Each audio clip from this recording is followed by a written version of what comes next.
you connect the oral histories and the passions and the observations and intuitions to the most extraordinary scholarly rigor that you embody and embrace, but it's not the only thing you have. The country music establishment is not recognizing the woman who launched Ray Charles into country, the woman who played on Blue Yodel #9, the woman who launched the Bronze Buckaroo into the world. He was once so famous, Herbie Hancock is named for Herb Jeffries.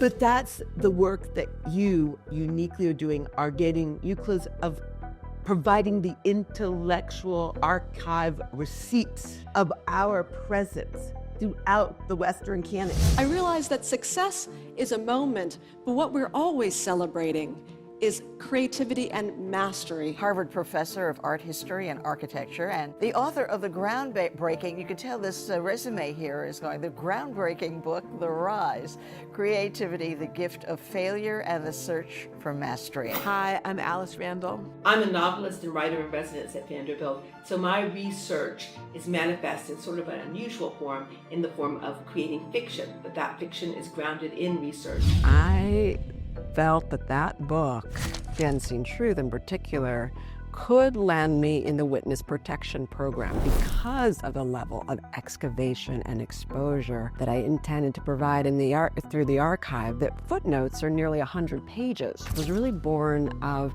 understanding the need for this distinction in our minds between success and mastery. Not just for artists, but for anyone who wants to live their life as a creator and someone who understands that we create our lives.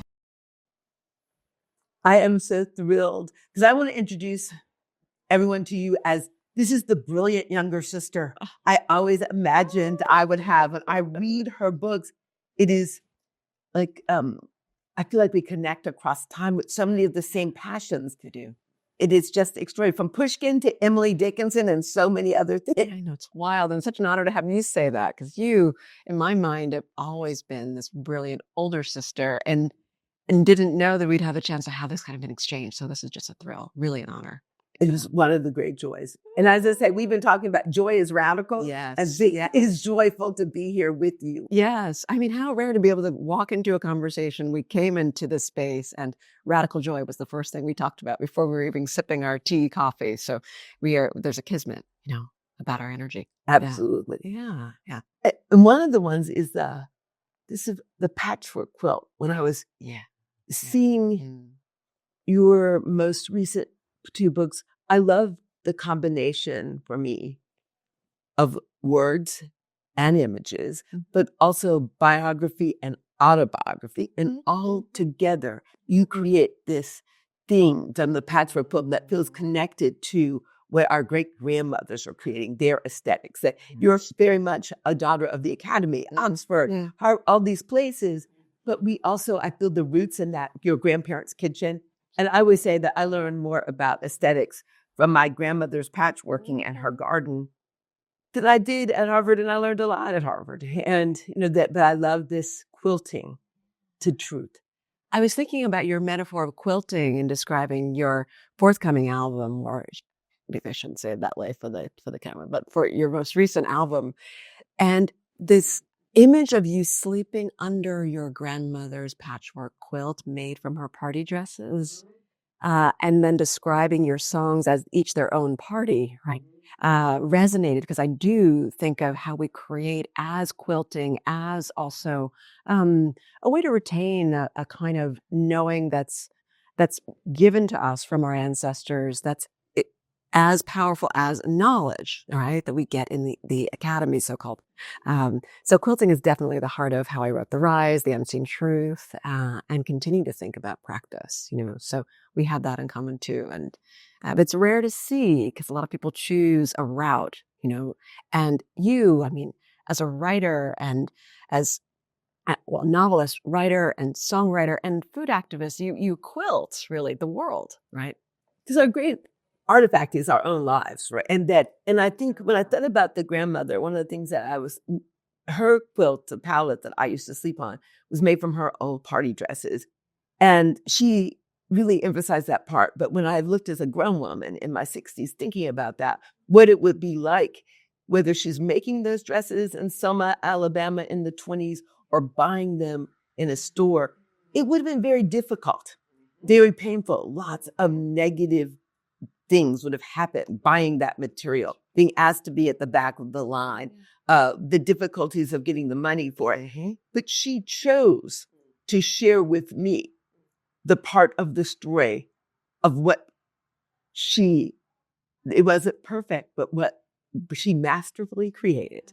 And these are these moments of her own community joy. Absolutely. And I love that she laid me down on her triumph, which did not mean that I couldn't come to see what she had to overcome to get to that patchwork quilt for me.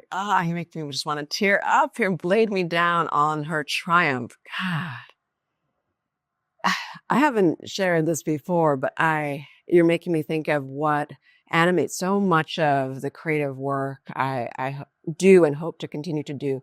My grandfather, when he was laid down, when he died, he gave me his unused drawing paper and paints and pastels.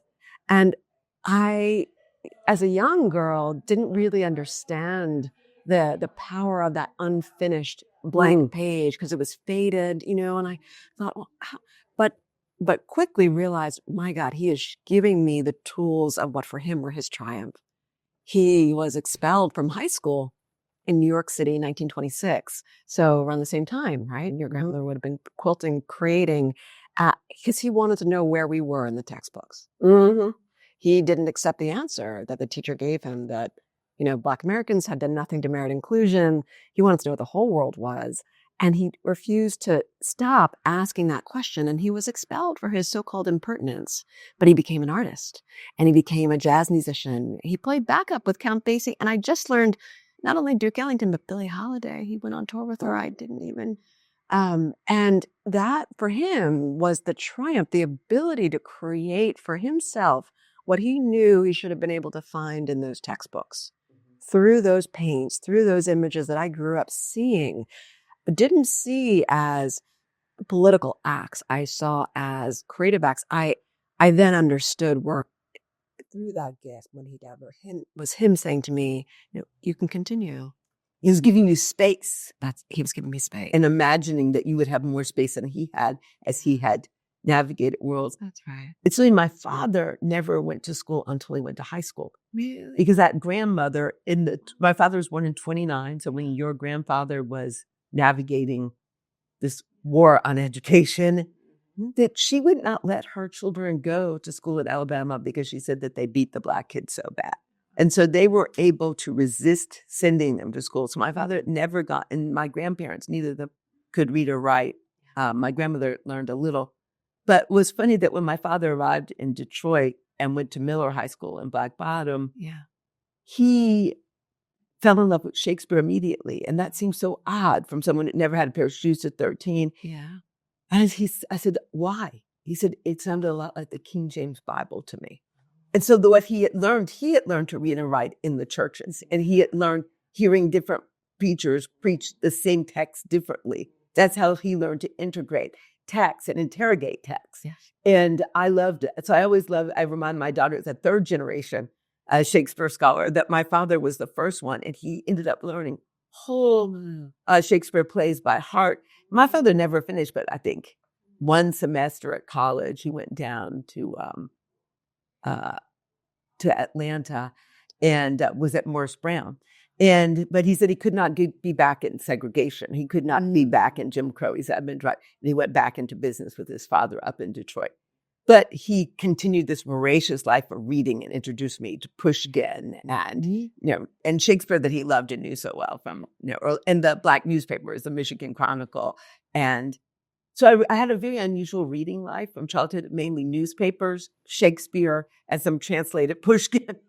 That helps understand. Yes. I think I did too, because my mother's, I'm speaking about my mother's father and my grandfather, and she was the one who would bring into the home, I think, the texts that he had socialized her to understand were really critical because he knew what was being left out, right?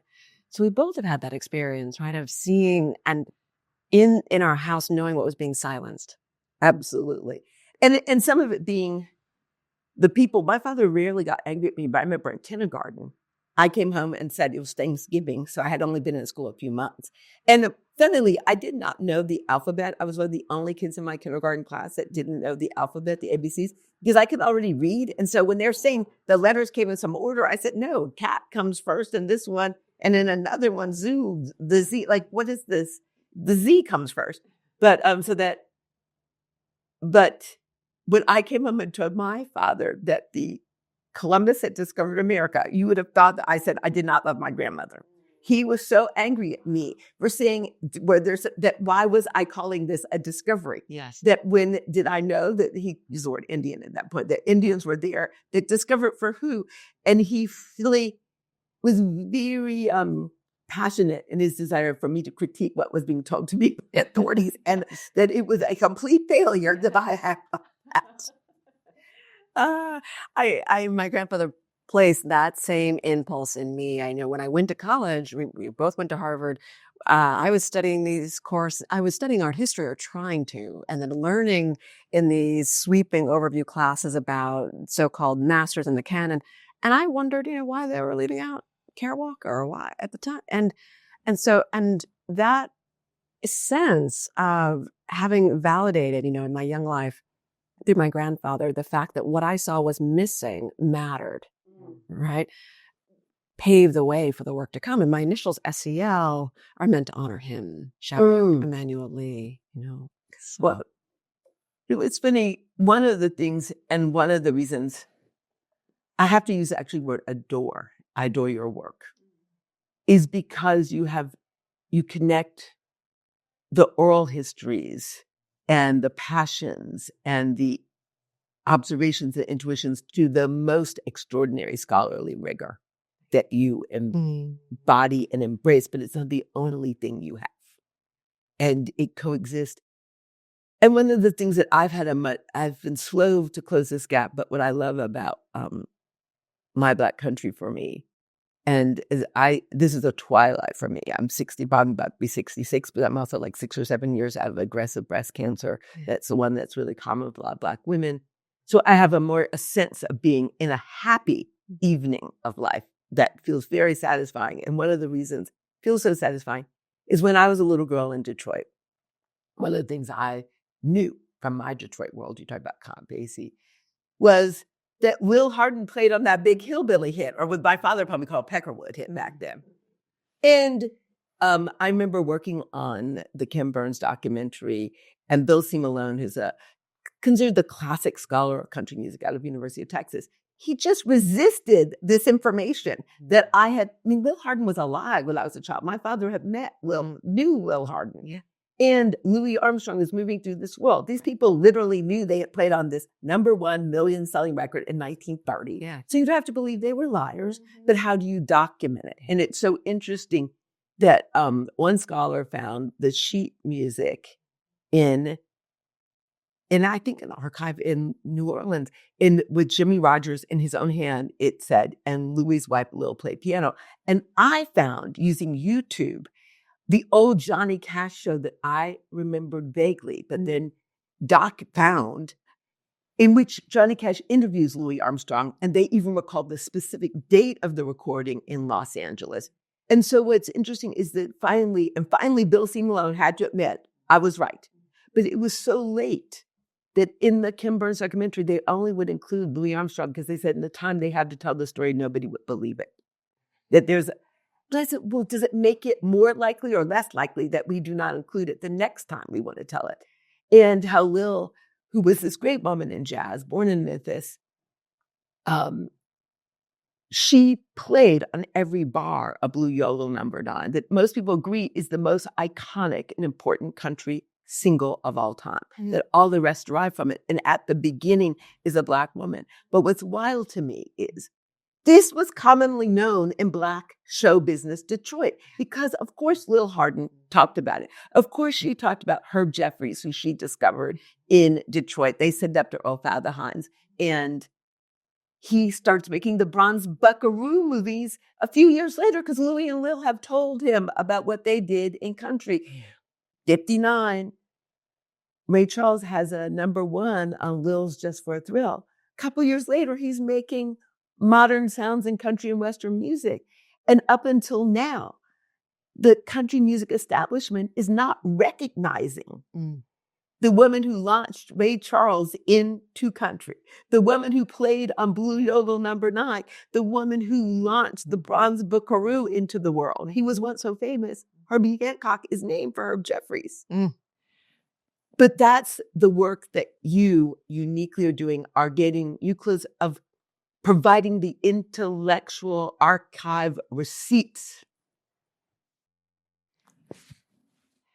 of our presence throughout the Western canon. You have done more to create the broadest. I'm in one little narrow lane, and you have actually held down an entire map of our impact on the Western mind and the global mind.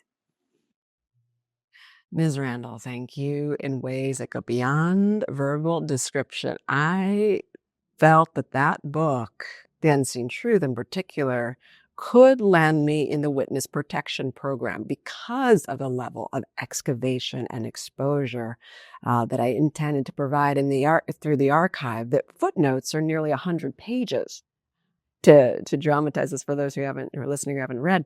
But to hear you affirm the work in that way, because it comes from both a scholarly impulse, but a soulful impulse as well. It just means so much. Like the work too, the labor involved, wasn't just about the spade work in the archive. I was met with so many moments of surprising denial all of a sudden when it was revealed that I was examining this question of the fiction underneath the entire seemingly factual regime of racial hierarchy. It was, oh no, we can't give her access to this photograph or this document, which only dramatized the need to do this work even more. So we both share in your exquisite work this need to, as you just so aptly put it, acknowledge the unseen. Can you tell me more about the way that you employ that term acknowledge? When you're describing My Black Country, you were using the term acknowledge to think through the unseen history. Can you tell me a bit more about the power of that? Well, it's what is known and unspoken, known and undocumented, known and erased. Yeah. And there is within that word acknowledgement a sense of respect and the idea there is actually shared and known truth, knowledge that has been denied. Because one of the things that is interesting is the amount of Boyd Acuff knew when he did not mention D. Ford Bailey at the when they were having the anniversaries of the Opry, that D. Ford Bailey had established had helped launch Boyd Acuff's own career. This is not something that was, I'm interested in the things, you often uncover things that are even unknown. I'm also interested in things that are known and not told, known and denied. That all country music is actually Black. There's no country music without Black influences, literally none. And what's interesting to this is that people who were most intimately involved in constructing country knew this. And it's only actually, in that case, the scholars, I think Bill C. Malone may not have known because he came out of the academy. He wasn't coming out of the street and knowing real musicians. He didn't know about some of these things. But so it's funny how I like that acknowledgement has something to do with respect, something to do with what are we going to accept as documentation. We were having a conversation earlier and I was saying that joy is radical. You're innocent. Well, do you think joy makes it easier or harder to change things? I think easier. And they said, well, what's your proof of that? A lot of things it's hard to prove, the ineffable. But I would say the 8 or 9 books, because I get up and do things because I'm running towards this shared truth. Yeah.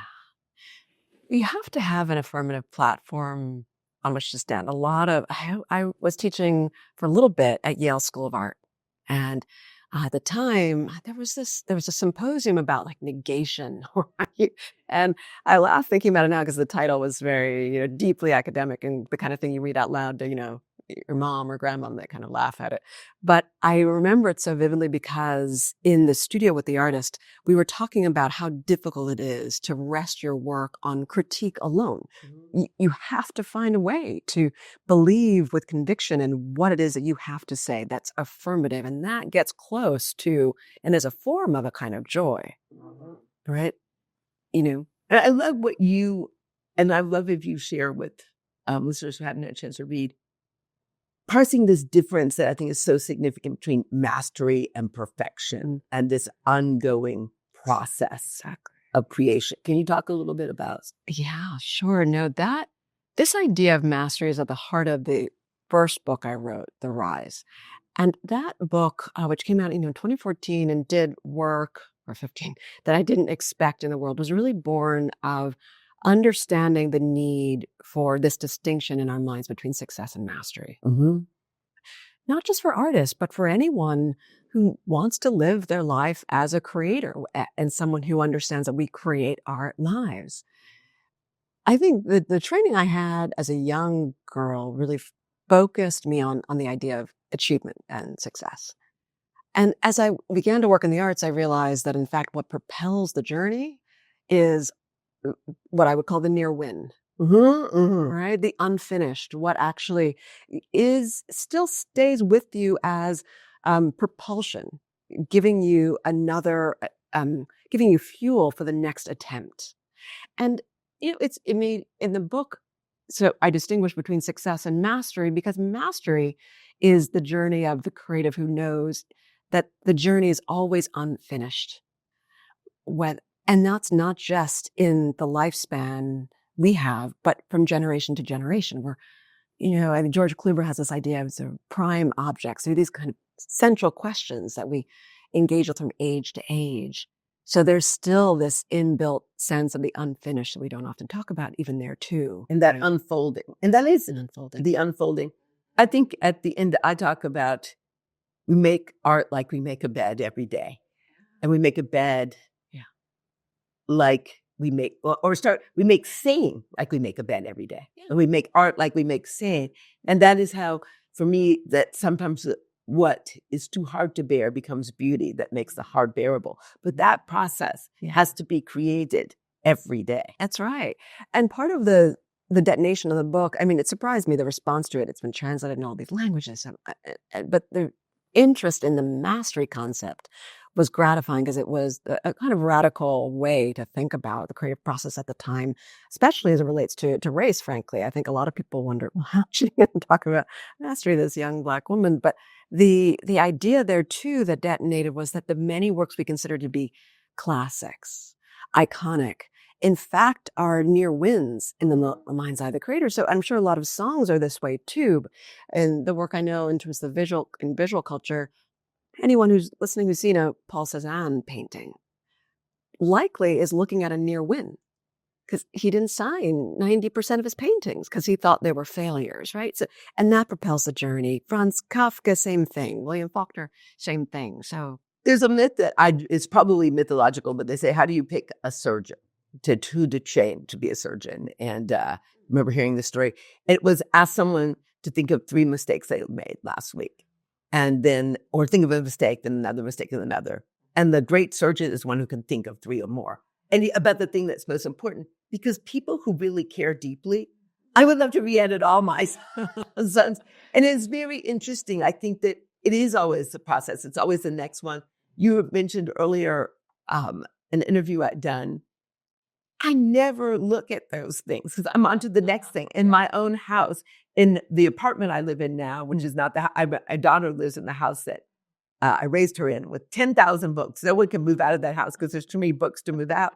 But in my own small, 2-bedroom apartment, I finally had to bring in my books, my own person that I had written, because when I'm doing an interview there and I need to refer to something, because I'm into the new, what I'm creating now in the manuscript. And for me,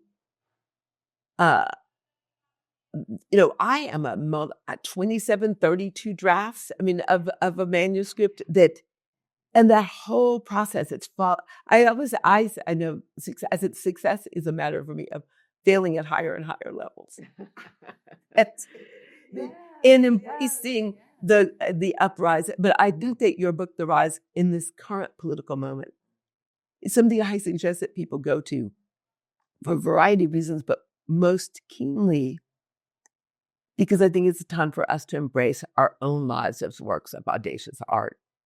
And that the process you described for creatives is something that people that can inform and provide insight and wisdom to people creating this.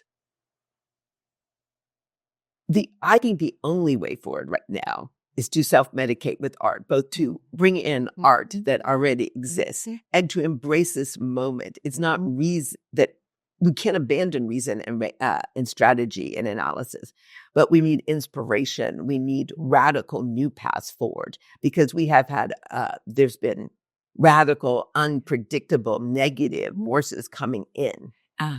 Yeah. And we must eclipse the negative with wild and positive, fecund imaginings. Yeah, absolutely. The case that comes to mind, the example, that's most of it when you say that, is I do think about and write about Frederick Douglass in there, politics in terms of failure, societal failure, which effectively it is. We're in a moment of societal failure to a certain degree in terms of the crisis we're in.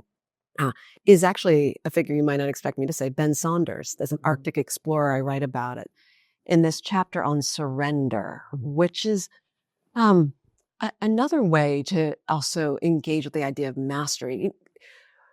When you constantly are faced with the blank page and the near win, it can feel defeating, right?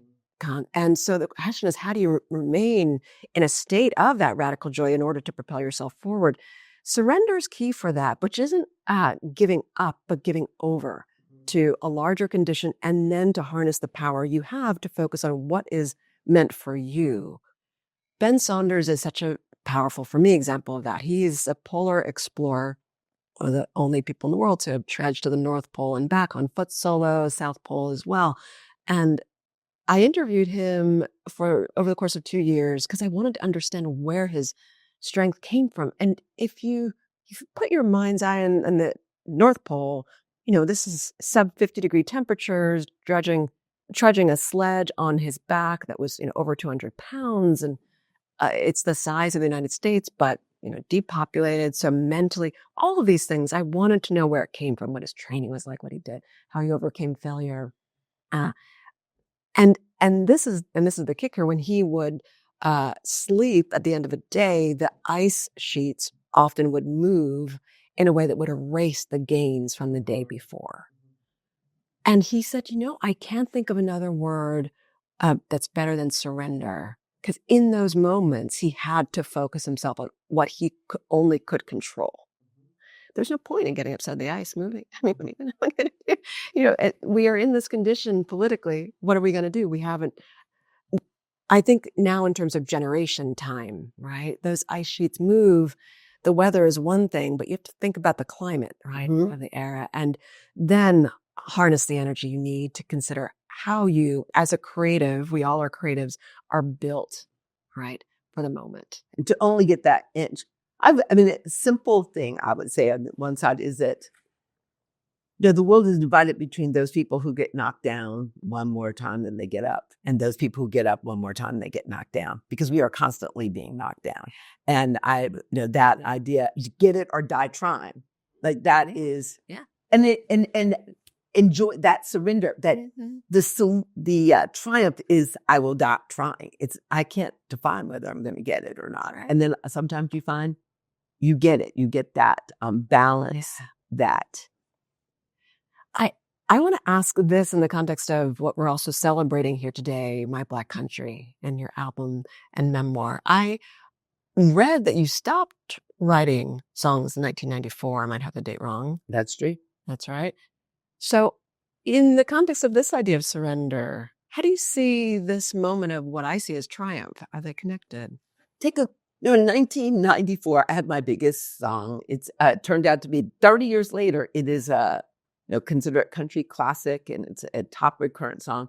But two things happened. One, the immediate critics called it a ditty that would be remembered for summer. That did not turn out to be true.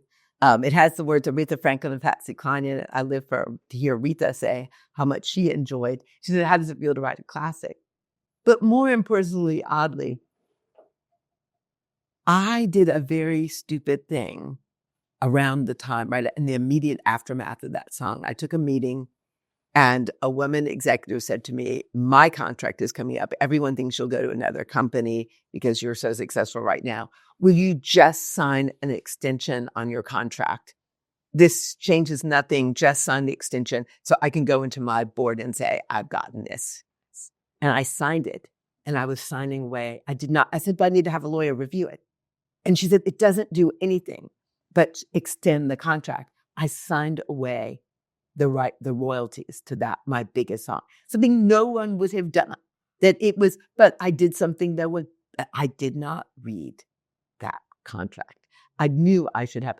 I remember I said to her, "My daughter learned to swim in your pool," because I couldn't imagine betraying someone that way. And I think she literally said to me, "It's my job to trick you if I can."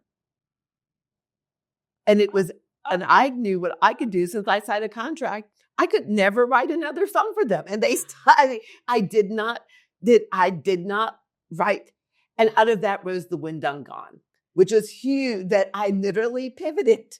Out of that, literally, which was a New York Times, which was something I'd always wanted to do, write a novel. That was my 41st birthday. So I said, "Well, I'm certainly not writing another song for you. I'm not for the highest bidder." And I've made that mistake, but I'm not making the next one.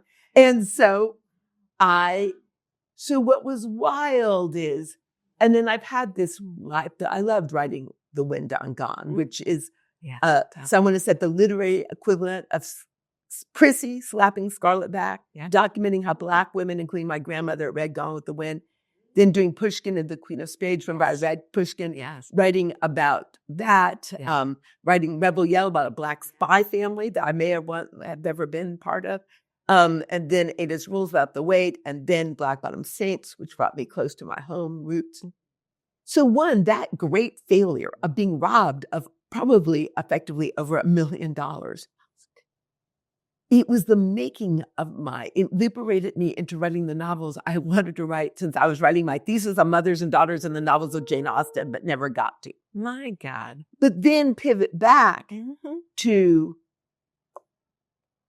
hearing those early songs. I had come to claim the Black experience in country music. So in 2018, again, diagnosed with, I had triple X negative breast cancer, that not good thing. I thought, what do I want to do? Write the story of Motown and Ziggy Johnson, who I didn't think got his due. This Black guy owned a dance school, and write the story I'd always meant to write of history of Black people in country music. So those 5 years. So part of it, again, from a very hard moment, where I thought I may only have 5 years to live. So what will I do? I said, I'm going to write these 2 books. They've been 5 of the greatest years of my life, and nothing has come back now. It's like, so I think, but then listening when Black Bottom Saints came out, listening to those old songs, with few exceptions, like the Ballad of Sally Ann, sung by John Cowan, who's one of the great voices of modern bluegrass, Mark O'Connor, who Isaac Stern said is a great American fiddler, violin player on it. It sounds like watching a lynching, because it literally is viewing a lynching and not changing it, not stopping it. When Rhiannon Giddens sings the Ballad of Sally Ann on the new album, it is love eclipsing death and terror and trauma. It is Sally Ann who's watching her husband being lynched between the wedding and the reception, demanding some kind of reckoning, but more persisting in loving despite the terror, persisting in demanding this reckoning. And so to me, it is wild that one, like you, these young artists, Black women artists from around the diaspora, riding to the rescue like a posse of my legacy. and bringing these songs up and giving them, I'm always interested in multiple meanings of singular text. And these women coming in and reclaiming these. And Alice and Russell, we had one song that starts off with the Emily Dickinson quote like yours. It started, hope is a thing with feathers. And the song originally was In My Father's House Are Many Mansions from the King James Bible. Well, Allison rewrote the King James Bible and it's In My Mother's House Are Many Mansions. And that's a much better lyric. I love the audacity of it. I love the ongoing evolution. So I think that, but I definitely, from those two of the hardest moments, one, the theft of $1 million, and another, the diagnosis, rose my two, I think my strongest works. I'm both so sorry to hear that happened, and so also sorry that I didn't know that happened. I would have written about you and the rise. It would have been the main story, because my God, the triumph you built on that. That pivot, did you have it? Because The Wind Done Gone is extraordinary as a text, and I hope all the listeners who haven't yet read will. There's a fire in it that I think I now might understand more. Did you, I think we both often do this, transform heat into light consciously? Were you channeling some of the Oh, experience? absolutely. And when I think about it, because I knew Pamela and Shamala, I knew books that critiqued other books. And I was living in the South where people were still talking about Gone with the Wind. Yeah. But I had been stolen from by a person who identified as a white woman. And it was over copyright. So I think that I was interested in having some complex copyright play too. Though I thought I have my absolute right to do this. If people were going to play these little legal games with me, I would play the other side of it. And it was funny. Like I remember I think one of the great Louis Rubin critics said I was a literary parasite because they didn't, and I insisted that we argue the case on new information. And the new information was how Black people felt about reading Gone with the Wind. My grandmother hated Gone with the Wind. And that we were able to show that literally when we first did it, they assumed I was trying to ride on their coattails. I said, anybody who wants to still love Gone with the Wind should not read my book. I don't want that. I do not have any interest. I want people who hate Gone with the Wind. Yeah. That is a very different audience. But when someone also said, well, I couldn't have possibly have written a parody, I would have even known what that was. So, but I said, literally the word peridot, and I teach in the very first line of that book, white layered tears, Tiers, a cake, but it was TEAR. I'm teaching to read for homonyms right in the first line, and genuine peridot is a phrase used as I'm announcing the book is a genuine parody.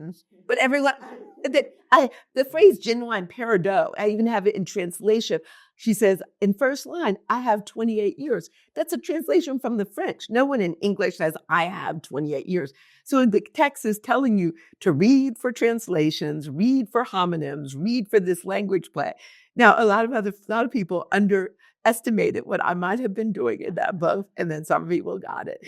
But I had so much fun with that. And it was also trauma because those people did the Margaret Mitchell estate to sue me for $10 million. And they ended up losing. But it was a kind of intellectual terror and a kind of trying to ownership. And it was a kind of rise because going out in the world and meeting women, particularly people who worked as domestic servants, and saying how important it was for them that this book existed in the world when they were helping take care of houses where people were still loving Gone with the Wind.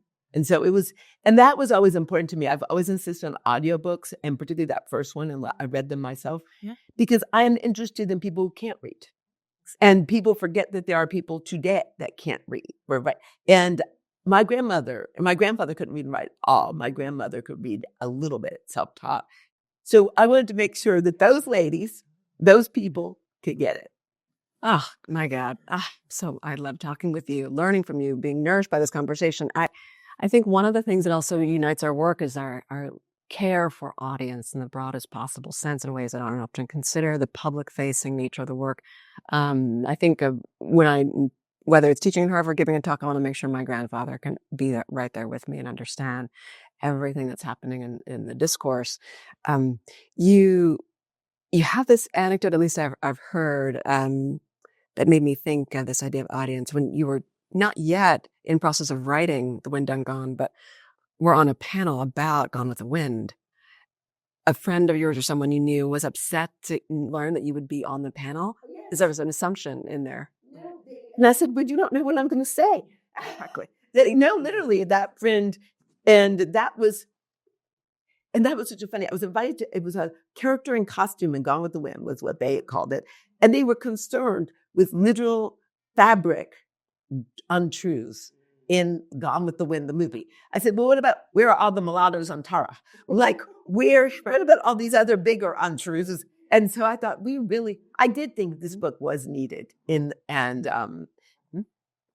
it also reminded me of that Malcolm X said a whole summer of his life was ruined by seeing the movie Gone with the Wind, that even impacted people as powerful as Malcolm.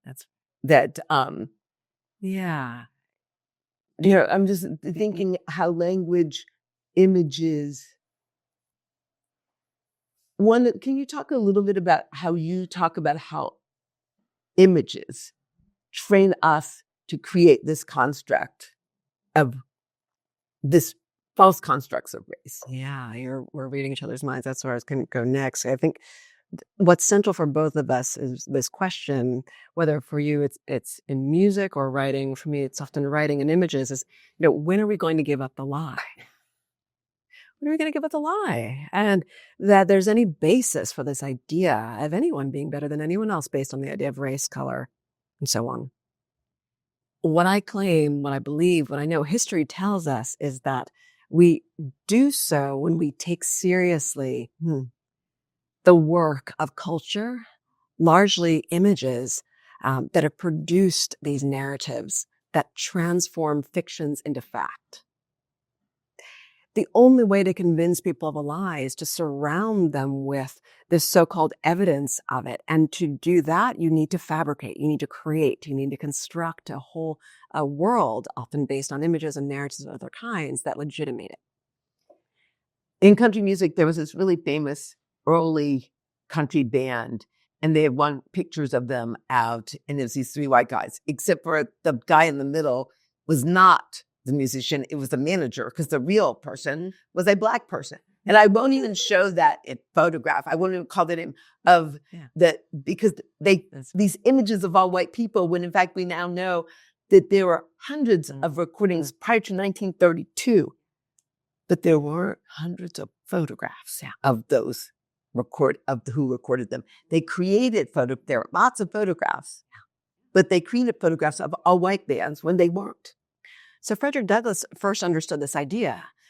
He, in the middle of the Civil War, delivers a speech about the power of what no one would have thought would have been as critical as he did for American progress, namely pictures. And wasn't he the most photographed American at that time? He became, because of what he laid out in that speech. He was making the case that representational democracy required representation for all. And at the time, if you were to look at the glut of images in any newspaper or ads and media, the stereotypes just naturalize the denigration of Black Americans. So he understood that he could put himself in front of the camera as a counter narrative, dignified, self-possessed. It was a political act. Deeply conscious of it. And he's the most photographed American man, we should emphasize, not Black American man, right? As you know, and more so than Lincoln or many others, because he so understood the power of the narrative embedded in the image. He wrote about the power of not just the work of one photographer or another. It's not a Matthew Brady versus another he was talking about. He was making the case of, in many ways, what you're describing Malcolm X experience, the internal state that an image, a film, a piece of music can conjure for you. He described this internal mental arena as the political ground of contestation for which images, played a central role that was overlooked at the time. And it's the birth of the image when he's first in the 1860s writing about this. So it's a new technology, but we're living with the consequences of not taking seriously Douglass's argument today. He anticipates we'd still be here in the speech, right? And I think it's so important what he did then, when I think about also at a time when so many Black people were not literate, that he was also speaking to those people.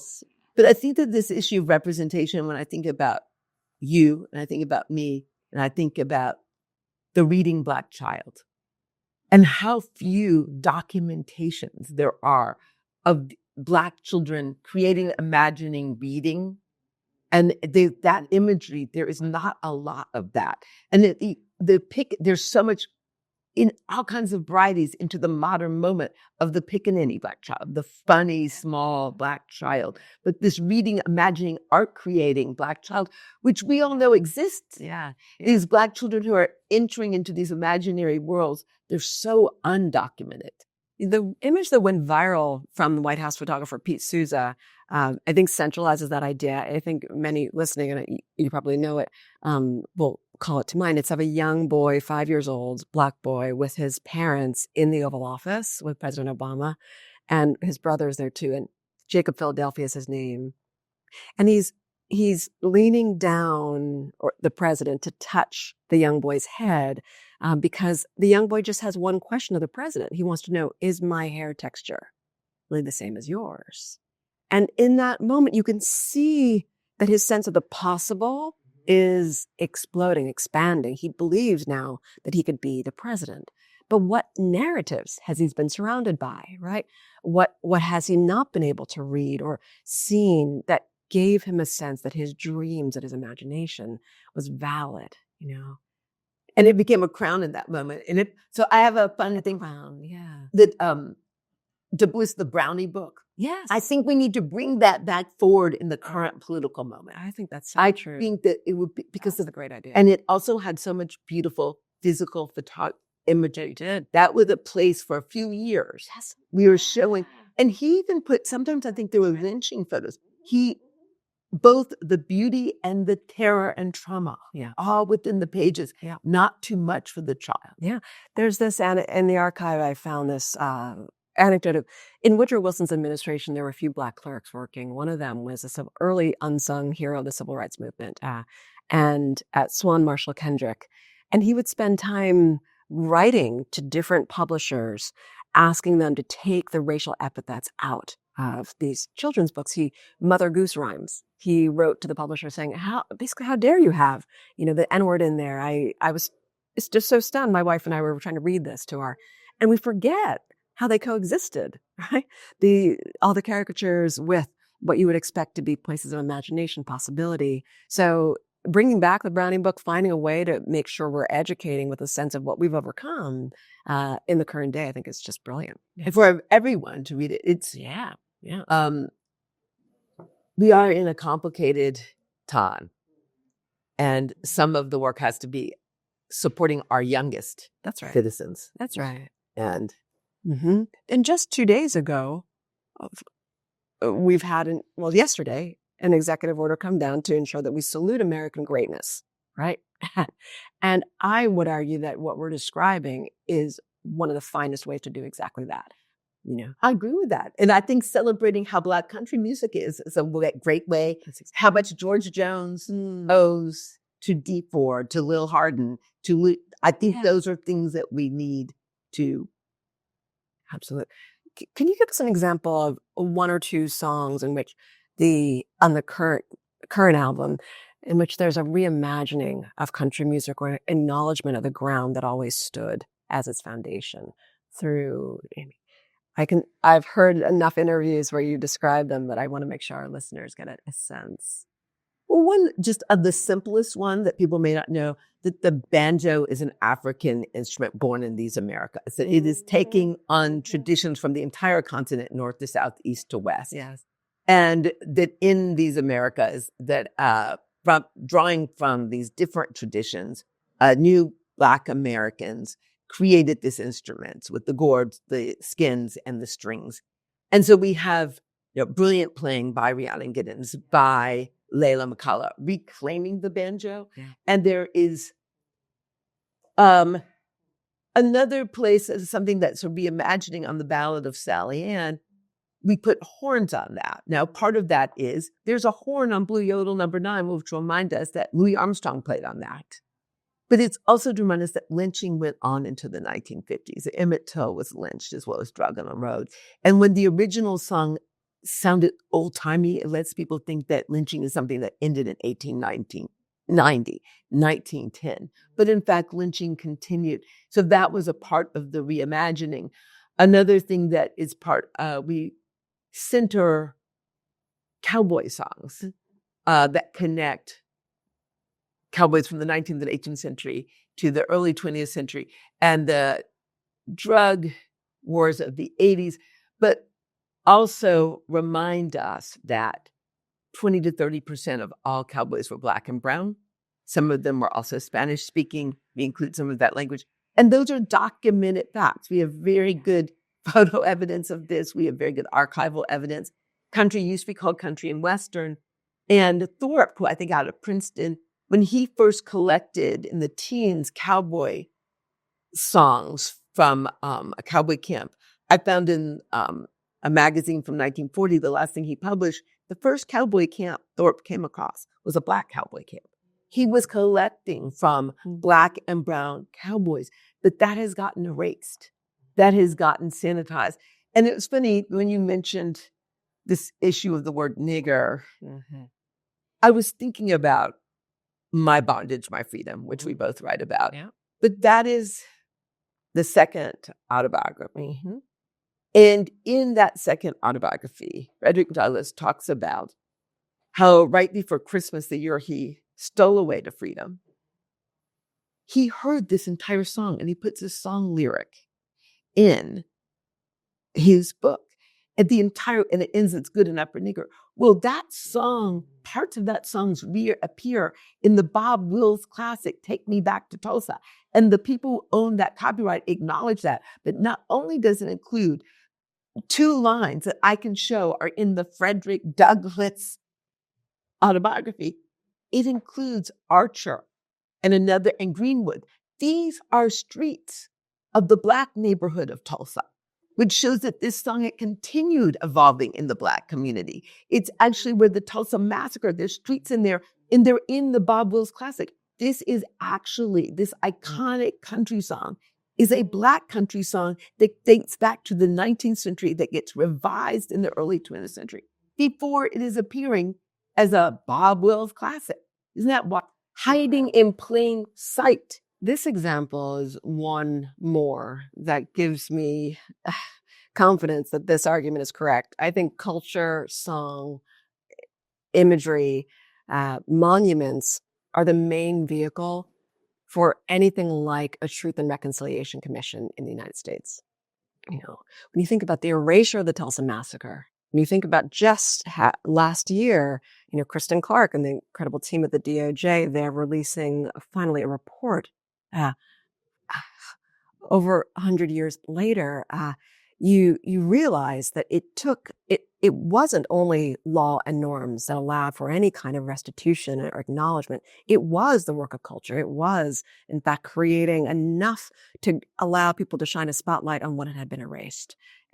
But even recently, that in the Korean War, that Black GIs didn't get the advantages of the GI Bill to buy real estate, to get in those loans, that we have ongoing assaults. But I think one of the things I love about your focusing on visual art and language and my focusing on musical art and language, although you have some great images of Louis Armstrong and a lot of music in your book, in your work, is that we're really talking about Black genius and human genius. That's right. That I love that you and I both were friends with Emily Dickinson, that we are claiming both our human identity and artistic impulses. That's right. And a connection to the specific thing that is our culture, but not race is a lie, culture is a reality. That's right. And our brilliant Black genius. And that is what, to me, that is the one place where I do put the big B on Black still, because I think Black genius, Black creative genius, Black mathematical genius is still so denied. And these barricades that have been put up towards Black achievement that we so often have jumped over to achieve but then the achievements get erased. That I think that there's an ongoing, but the final issue is this kind of creativity uplifts us all. That's right. And this kind of moving, and this kind of horror that's going on is killing everyone else's, is killing everyone's soul. Everyone may not realize that it's killing them, but it is. And one of the essential reasons why honoring Black culture with a capital B is so important is because it allows us, I think, to understand our common humanity.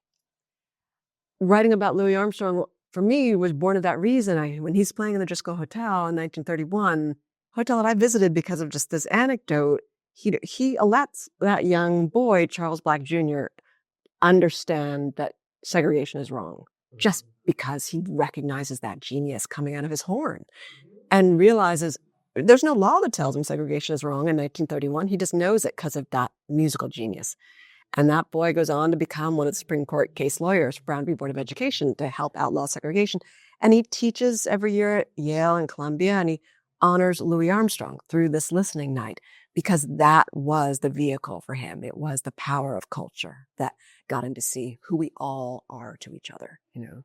It is. I was on book tour. One of the funny, you always get odd stories you're not expecting.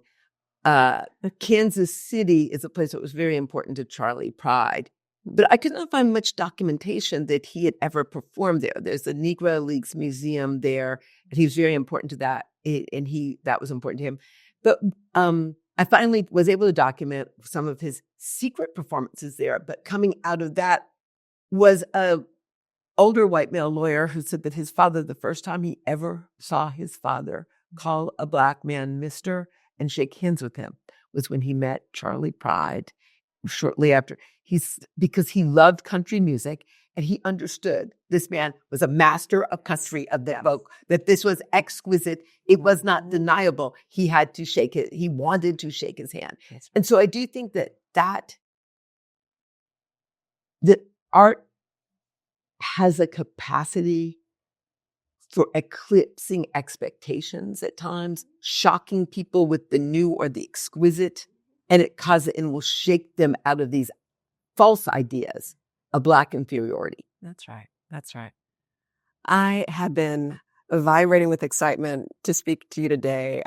Your intellect, your soul just shimmers. You have this radiance and this power with language, with your energy. And I hope everyone listening has felt the same jolt of excitement that I have in talking to you today. I wonder if can we close with one thing? Can you cut that? If I might ask, what is one thing you do as a ritual to stay in this state that I've just described? I ask as an older sister in my mind as a way to maybe close.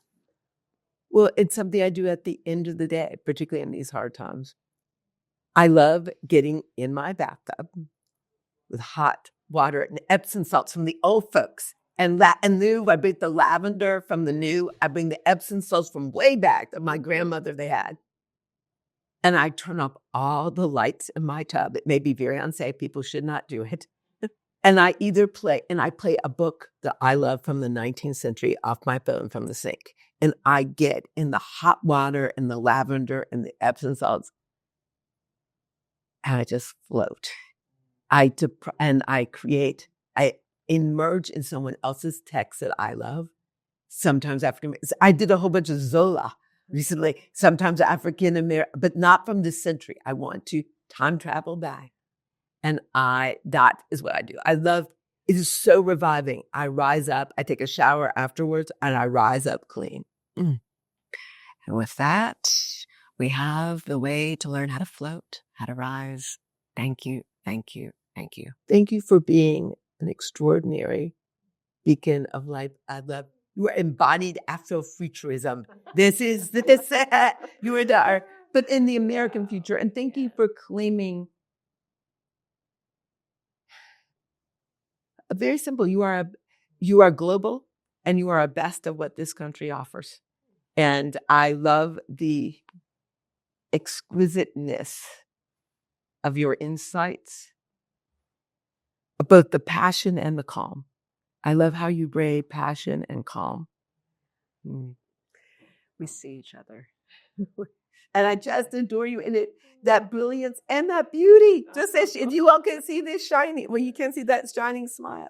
It is so wonderful. It's a reflection of yours. Thank you. Thank you for spending some time with me today. Thank you for the honor. It's all mine. And we love Baldwin books. Please do. This is so exciting to be Yeah. here in this space in New Orleans. Historic. Yes. Your show. Let's do that. Yeah. Yes. I adore having had a chance to spend time with you. In all your beauty and all your brilliance, it inspires me and sustains me. And I'm just thrilled to be here with you. So you move me to tears, really. It's such an honor to have this time with you in life, in space and time here at Baldwin's. I have to say this one thing I used to say to my daughter, and you're the only other person. You are the best of what rose would survive the Middle Passage. I am so here to see you be that.